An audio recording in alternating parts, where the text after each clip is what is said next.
Criminal figures and organizations have often inspired writers and film directors, and they have been highly appreciated by audiences for a long time. After the success of Francis Ford Coppola's The Godfather, the main theme of the feature generated a new wave of crime-inspired films, especially films based on the Italian Mafia in Hollywood. The video here focuses on the glorification of the Italian Mafia through the way the criminal organization is represented on American gangster movies and TV shows. Through the analysis of two texts, Shark Tale, directed by Vicky Jensen, Bibbo Bergeron, and Rob Letterman, and David Chase's The Sopranos, I will show how the impact of the Italian Mafia on the American screen has become so successful that audiences find it fascinating. The Guardian ranks the 30 best mobster films in an article in September 2021, and among these, 15 are about the Italian Mafia or include at least one Italian character. Lark states that although the number of these is relatively small, the most successful gangster films are the ones that depict the Italian Mafia or at least one criminal Italian-American character. As far back as I can remember, I always wanted to be a gangster. Moreover, in some cases, actors with Italian origins owe a large part of their success to gangster films. For example, the cast of Goodfellas, directed by Martin Scorsese, another Italian-American film figure, include Ray Liotta, Joe Pesci, and Robert De Niro. So very often, to interpret a gangster in Hollywood, you need to have Italian blood. But Jimmy and I could never be made because we had Irish blood. It didn't even matter that my mother was Sicilian. To become a member of a crew, you've got to be 100% Italian so they can trace all your relatives back to the old country. But what exactly is mafia? The dictionary gives us this definition: a hierarchically structured secret organization allegedly engaged in smuggling, racketeering, trafficking in narcotics, and other criminal activities in US, Italy, and elsewhere. So basically, yes, the elements that contribute to the construction of mafia are violence and the traffic of substances and the bosses and families and so on. And they're all in these films. But why would such a terrifying thing be fascinating for some people? During the years of Prohibition and Depression, the United States' socio-economic history helped to frame the mythical value of the gangster in movies. Therefore, there were many reasons that pushed the spectator to sympathize with the gangster and tended to justify their violent actions. Hence, a heroization of the criminal figure started to develop in Hollywood. American audiences began to be interested in the topic of mafia following Joey Valaki's testimony to the McClellan Committees in 1963, which described the structure of the criminal organization. Even if I talk, I should never talk about this. This event received a high level of publicity in America, which influenced the public opinion and even the storyline of Mario Puzo's book, The Godfather. Therefore, so far the gangster genre has proved to be a guaranteed success simply because the depiction of criminals continues to fascinate the audiences. Lark states that, for example, Goodfellas has been viewed by critics as a condemnation of mafia mythologies, while in comparison, the Godfather trilogy romanticizes them.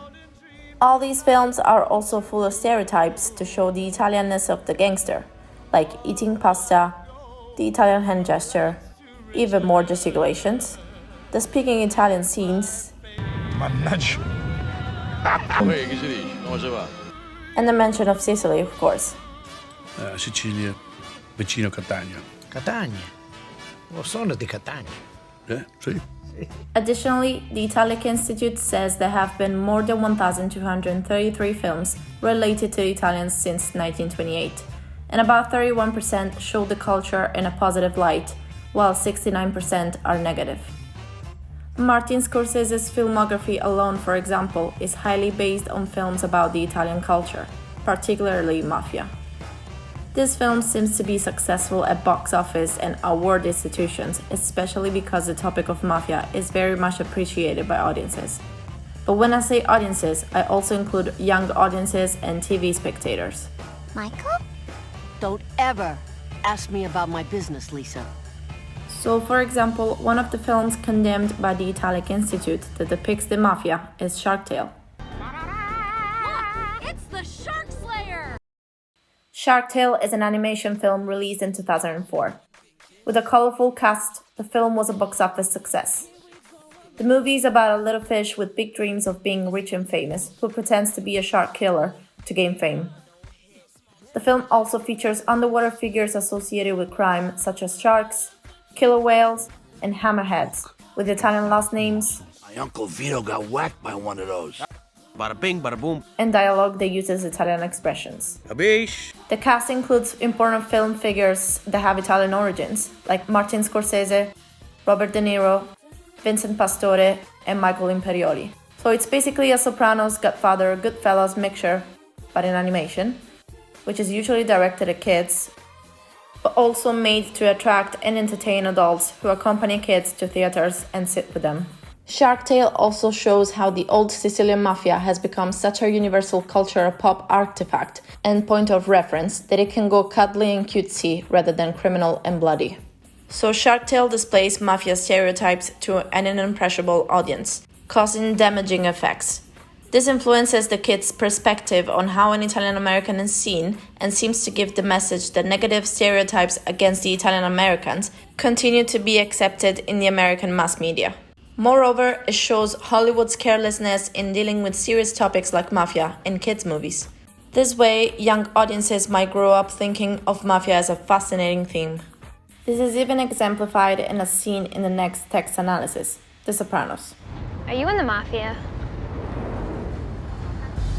Am I in the what? The Sopranos is an HBO series that ran from 1999 until 2007, about an Italian-American family involved in the mafia business. I'm in the waste management business. Everybody immediately assumes you're mobbed up.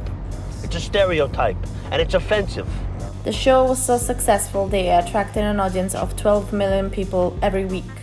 The main character, Tony, decides to see a therapist when he starts going through existential crisis, and because of this, the audience is able to empathize with him. People like him are the reason Italian Americans have such a bad image. By showing ordinary people's problems, such as bills to pay, marriage and divorces, therapists, and high school kids' problems, The Sopranos wants audiences to appreciate an Italian-American mob family that adjusts itself in the American suburban lifestyle, more than to show the mafia structure, which is there to make the storyline even more entertaining and interesting to watch. Because it displays a lot of ethnic stereotypes, the show angered Italian-American associations in the US, complaining about the persistent representation of the Italian-Americans as gangsters. Lark states that the series is an enjoyable parody of Mafia, which indicates a clear popularity of Mafia myths.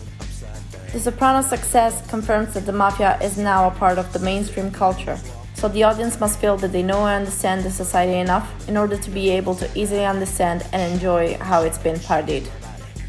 Moreover, The Sopranos stresses how the Mafia is a common element in the Italian-Sicilian heritage.